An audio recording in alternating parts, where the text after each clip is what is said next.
At this point, I'm getting really scared because I might not be able to save one of Alea's pair for myself. And coming after one day of launch is like, what?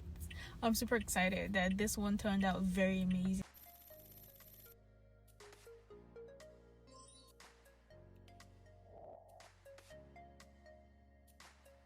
So I'm using the natural light today and it's great. So before the product launches, which is today, here are the few things that happens before, we say yes, we're ready for launch. So the first thing is design. I sketch the design from here, and one of the resources I have to do all of that is my iPad, which I find very helpful. You'll see me a couple of times when I am not driving home, I'm drawing, or when I am at home chilling watching movies, I just get inspired and I do a little sketch. You would see me take myself to the park to sit down and just begin to bring my ideas into pen and paper, and that is just how I capture designs ahead of time. And once I'm able to fix my mind on the exact designs that we're ready to release, I set up a call with my team. We usually use the team apps to discuss. Yeah, my tailors are on teams. So we discuss the style, we discuss the fabric, and I make sure that everyone in my team catches the ideas, because that is very important. Your ability to communicate your vision to the team is very important, and I think that is one of the most important part of the success of our business. So guys, the next thing that happens is fabric sourcing. This one happened to be very, very difficult because I haven't been to Nigeria in years. So based on my description, so I already have an idea of what fabric we're using. Are we using lace? Are we using damask? Are we using ashoke? Are we using just don't want this to sleep? Are we using ashoke? Are we using a brocade? So once I'm able to decide that, I go with the team virtually. So I don't sit back and let them do it. The reason is because it saves time. Some suppliers would not want customers to take pictures of a fabric they're not really going to buy, right? So I go with them on a video call, ensure that the person in the team going out for the sourcing has great internet connection as well, and then we go to the market. It's usually the whole day. Like, it takes us the whole long day. So I mostly plan this market trip on Saturdays so that I have all the time to focus, and that my team member also has enough time to go through the day runs. So once we're able to select the clothes we want, the fabric we want, we buy all of them in bulk, and then we set out to back to the store. So I have a team member who stores up the fabrics, and then we have another kind of meeting with the tailors. So these meetings are not usually once.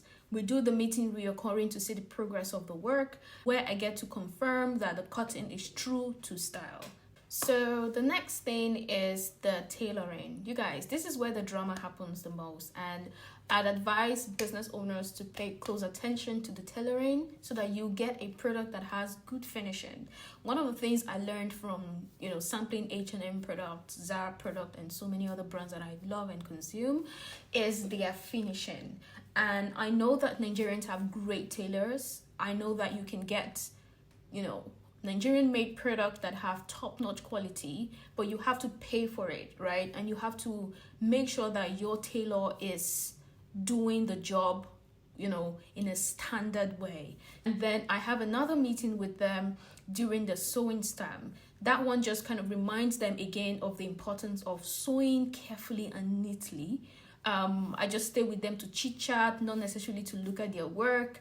I discuss basic things with them, how their day is going and what they plan to do after work, just to build a relationship with my tailors, because they are one of the integral part of my business, right?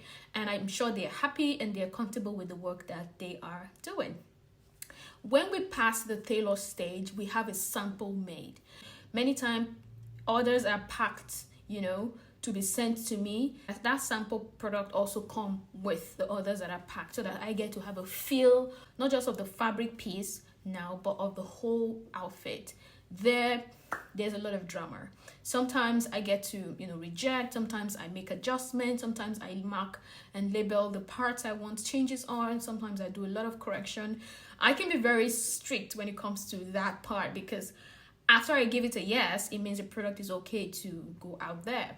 And I want women who consume our product to feel comfortable, to feel happy with whatever they're buying, because women are ordering our product from different parts of the world. It's something that I owe my customers, that they trust that whatever product I'm putting out there on Shop Honor is top quality and it's meant to serve leading women, around the world, if you get what I mean. That's the first motive. So I always pay good attention to the products that are going out. After we do all of the checks and they pass, whoa, we usually have like a moment to celebrate, because before it gets to that point, a whole lot has happened. So we usually would celebrate, take a break and all that. And then in the next stage, which is the photo session and product day, I have my product manager come up. Both of us discussed the theme.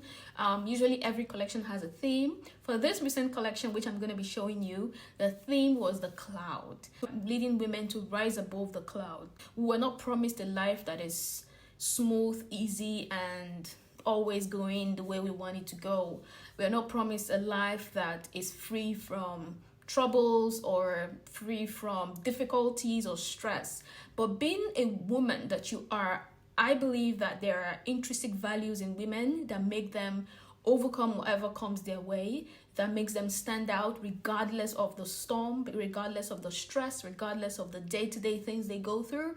And each time I look at this piece, designing this piece, I also factor in the different lives of women in different stages of life. And I am inspired by how leading women are rewriting their story amidst the challenges that women face. So each of this piece remind the woman who consumes them that they are amazing, that they can, and they will always rise above the clouds. So a liar is by me going through one of the most difficult phase of my life and not succumbing. I didn't know where the strength comes from.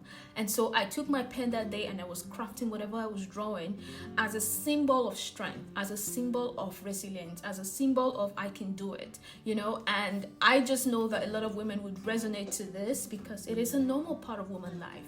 Women are strong, no doubt. It is difficult to completely explain it all, but with this collection, I feel like I'm talking to my fellow woman who is not gonna give up and who's gonna keep going and make the best out of life.